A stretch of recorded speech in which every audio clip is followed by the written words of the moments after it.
Teachers ട്രെയിനിങ്ങിന് പോയ സമയത്ത് എടുത്തിട്ടുള്ള വീഡിയോസിലൊക്കെ ഞാൻ പറഞ്ഞിട്ടുണ്ട് ലൈഫിൽ ഒരിക്കലും ചൂസ് ചെയ്യരുത് എന്ന് വിചാരിച്ച ഒരു പ്രൊഫഷനാണ് ടീച്ചർ എന്നുള്ളത്.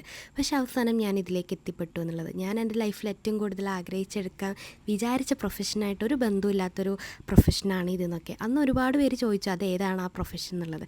അതെന്തായാലും നമുക്കിനി റിവീൽ ചെയ്യാം. ഈ ഒരു വീഡിയോയിലല്ല, ആ കാര്യം ഞാൻ പറയാം.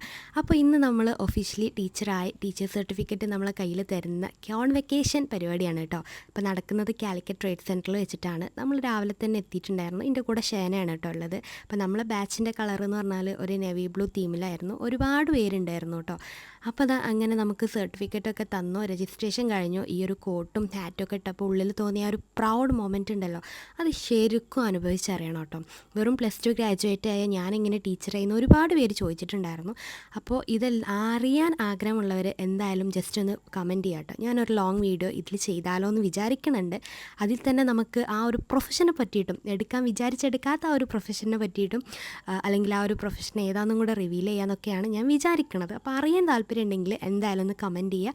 കമൻറ്റ്സ് ഉണ്ടെന്നുണ്ടെങ്കിൽ നമുക്ക് ആ ഒരു വീഡിയോ ചെയ്യാം. അതുകൊണ്ടല്ലേ കാര്യമുള്ളൂ. അങ്ങനെ അത് നമുക്ക് സർട്ടിഫിക്കറ്റ് കിട്ടി. നമ്മൾ ഹാളിലേക്ക് എൻ്റർ ചെയ്തു. നമ്മൾ പ്രോഗ്രാംസൊക്കെ ഇവിടെ സ്റ്റാർട്ട് ചെയ്തു കേട്ടോ. അങ്ങനെ ഒരുപാട് ഗസ്റ്റും കാര്യങ്ങളൊക്കെ ഉണ്ടായിരുന്നു. അപ്പോൾ നമ്മൾ ചെയർമാനാണ് കേട്ടോ ആ നിൽക്കുന്നത്. അങ്ങനെ സർട്ടിഫിക്കറ്റ്സൊക്കെ കൊടുത്തു തുടങ്ങി. സത്യം പറഞ്ഞാൽ ഈ ഒരു വീഡിയോ കാണുമ്പോഴും ഞാൻ എന്തൊക്കെയാണ് പറയേണ്ടതെന്ന് എനിക്ക് ഓർമ്മയില്ല. അത് ഞാനാണ് കേട്ടോ അപ്പോൾ സർട്ടിഫിക്കറ്റ് പോയി വാങ്ങണത്. അങ്ങനെ നമ്മൾ പ്രോഗ്രാമൊക്കെ രാത്രി ഒരു 7 മണി വരെ നടന്നു. അങ്ങനെ നമ്മൾ ബ്രാൻഡ് അംബാസഡർ ആക്ട്രസ് ശ്വേതാ മേനോനാണ്, അവർ എത്തിയിട്ടുണ്ടായിരുന്നു. അങ്ങനെ എന്തായാലും പരിപാടികളൊക്കെ ഉഷാറായിട്ട് കഴിഞ്ഞു. ഒരുപാട് ഗസ്റ്റും പാട്ടും കാര്യങ്ങളും ഒക്കെ ഉണ്ടായിരുന്നു. നല്ലോണം എൻജോയ് ചെയ്തു. ലൈഫിൽ ഒരിക്കലെങ്കിലും കിട്ടേണ്ട ഒരു മൊമെൻ്റാണ് കേട്ടോ ഇത്. അപ്പോൾ എന്തായാലും കമൻറ്റ് ചെയ്യുക, ഇഷ്ടപ്പെട്ട ലൈക്ക് ചെയ്യുക, ഷെയർ ചെയ്യുക, സബ്സ്ക്രൈബ് ചെയ്യുക.